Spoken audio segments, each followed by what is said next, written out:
Hello students. आज हम सर्वनाम के भेद देखेंगे।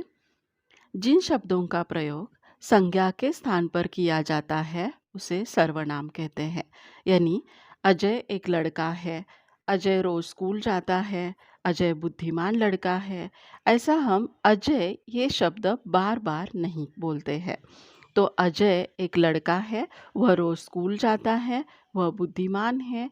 इस प्रकार से हम अजय के लिए वह शब्द का इस्तेमाल करते हैं। इसे सर्वनाम कहते हैं, यानी सर्वनाम यानी प्रोनाउन कहते हैं। अभी देखेंगे सर्वनाम के भेद। पहला है पुरुषवाचक सर्वनाम। पुरुषवाचक सर्वनाम में 3 प्रकार है: उत्तम पुरुषवाचक, मध्यम पुरुषवाचक और अन्य पुरुषवाचक। यानी फर्स्ट पर्सन, सेकंड पर्सन और थर्ड पर्सन। उत्तम पुरुषवाचक यानी मैं, मेरा, हम, ये इसके एग्जाम्पल हैं। यानी हम खुद के लिए बोलते हैं, मैं, मेरा, हम, हमारा, इस प्रकार से। वाक्य देखेंगे। मैं खाना खा रहा हूँ। इसमें मैं ये पुरुषवाचक सर्वनाम का उदाहरण है। दूसरा है मध्यम पुरुषवाचक सर्वनाम। इसके एग्जाम्पल्स है तू, तुम्हारा, आप, इस प्रकार से। वाक्य देखेंगे। आप खाना खाएंगे। आप ये शब्द मध्यम पुरुषवाचक सर्वनाम का एग्जाम्पल है। अभी तीसरा है अन्य पुरुषवाचक सर्वनाम। वह, वे, उनका, इस प्रकार से। इसके एग्जाम्पल्स है वे खाना खा रहे हैं। इस वाक्य में वे ये पुरुष अन्य पुरुषवाचक सर्वनाम का उदाहरण है। यानी हम दोनों जब बात करते हैं तो मैं उत्तम पुरुषवाचक यानी फर्स्ट पर्सन होता है। सामने वाला जो सुन रहा है हमारी बातें वो मध्यम पुरुषवाचक यानी सेकंड पर्सन होता है। और जिसके बारे में हम बात कर रहे हैं वो अन्य पुरुषवाचक यानी वह, वे, उनका, उसका। उसने मुझे कल पेंसिल दी थी। उसने ये अन्य पुरुषवाचक यानी किसी तीसरे के लिए हम ये शब्द यूज करते हैं। ये है पुरुषवाचक के 3 प्रकार।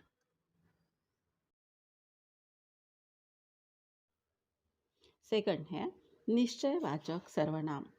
जो सर्वनाम किसी निश्चित वस्तु, व्यक्ति या स्थान की ओर संकेत करता है यानी पॉइंट आउट करता है उसे निश्चयवाचक सर्वनाम कहते हैं, या उसे संकेतवाचक सर्वनाम भी कहते हैं। इसके उदाहरण हैं यह, वह, ये, वे, इस प्रकार से इसके एग्जाम्पल्स हैं। वाक्य देखेंगे। ये मेरी पुस्तक है। इसमें ये मेरी पुस्तक है यानी मुझे पता है कि ये मेरी ही पुस्तक है और मैं वो किसी को दिखा रही हूँ, तो हम बोलते हैं ये मेरी पुस्तक है। यानी हम पॉइंट आउट करते हैं। ये निश्चयवाचक सर्वनाम का उदाहरण है। थर्ड है अनिश्चयवाचक सर्वनाम। जो सर्वनाम शब्द किसी अनिश्चित वस्तु, व्यक्ति अथवा स्थान के लिए प्रयोग किया जाता है उसे अनिश्चयवाचक सर्वनाम कहते हैं। इसके एग्जाम्पल्स है कोई, कुछ, किसी या कहीं। वाक्य देखेंगे। दरवाजे पर कोई खड़ा है। यानी हमें पता नहीं होता है कि बाहर कोई है, तब हम ये शब्द इस्तेमाल करते हैं। हमें जब निश्चित पता नहीं होता। कोई ये अनिश्चयवाचक सर्वनाम का उदाहरण है। या तो चाय में कुछ गिर गया है। कुछ ये अनिश्चयवाचक यानी हमें पता नहीं क्या गिर गया। कुछ गिर गया ऐसे हम बोलते हैं, तो ये अनिश्चयवाचक सर्वनाम का उदाहरण है। दरवाजे पर कोई है। आज हम कहीं जाएंगे। अभी किसी ने मुझे आवाज़ दी। किसी ने, नहीं पता किसी ने, इसलिए हम अनिश्चयवाचक सर्वनाम इस शब्दों को हम अनिश्चयवाचक सर्वनाम कहते हैं। फोर्थ है प्रश्नवाचक सर्वनाम। जिन सर्वनाम शब्दों के द्वारा हम प्रश्न पूछते हैं इसे प्रश्नवाचक सर्वनाम कहते हैं। इसके एग्जाम्पल्स देखिए। क्या, कौन, किसने, किधर, कहाँ, इस प्रकार से जो शब्द इस प्रकार के जो शब्द होते हैं, इससे हम प्रश्न पूछते हैं। ये प्रश्नवाचक सर्वनाम होते हैं। वाक्य देखेंगे। इस पुस्तक के लेखक कौन हैं?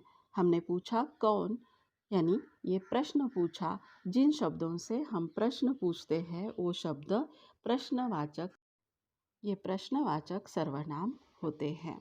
आगे का है 5वां, संबंधवाचक सर्वनाम।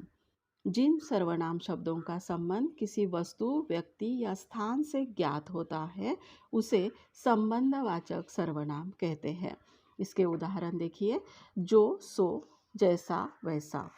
यानी ये शब्द जो है वो वाक्य में 2 जगह पर आएंगे, यानी हमें वो वाक्य का संबंध, एक दूसरे से संबंध बताते हैं। जिसकी लाठी उसकी भैंस, इसमें जिसकी और उसकी ये संबंधवाचक सर्वनाम के उदाहरण हैं। जो, सो, यानी जो पढ़ाई करेगा वो पास होगा। जो और वो ये संबंधवाचक सर्वनाम है। जैसा करोगे वैसा पाओगे, इसमें भी जैसा और वैसा ये संबंधवाचक सर्वनाम के उदाहरण हैं। अभी लास्ट जो सर्वनाम का प्रकार है वो है निजवाचक सर्वनाम। जिन सर्वनाम शब्दों का प्रयोग कर्ता अपने आप के लिए करता है, खुद के लिए करता है, उसे निजवाचक सर्वनाम कहते हैं। इसके एग्जाम्पल्स है स्वयं, अपने आप या खुद। मीरा ने स्वयं आकर मुझसे बात की। इसमें स्वयं ये निजवाचक सर्वनाम है।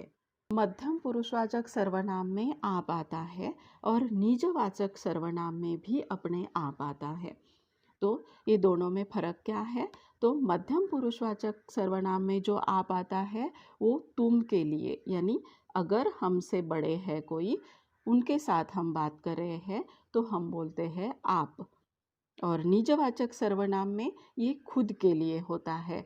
मैं अपने आप खाऊंगा, यानी मैं खुद खाऊंगा, इसके लिए ये अपने आप आता है। तो दोनों का ये फर्क याद रखना है।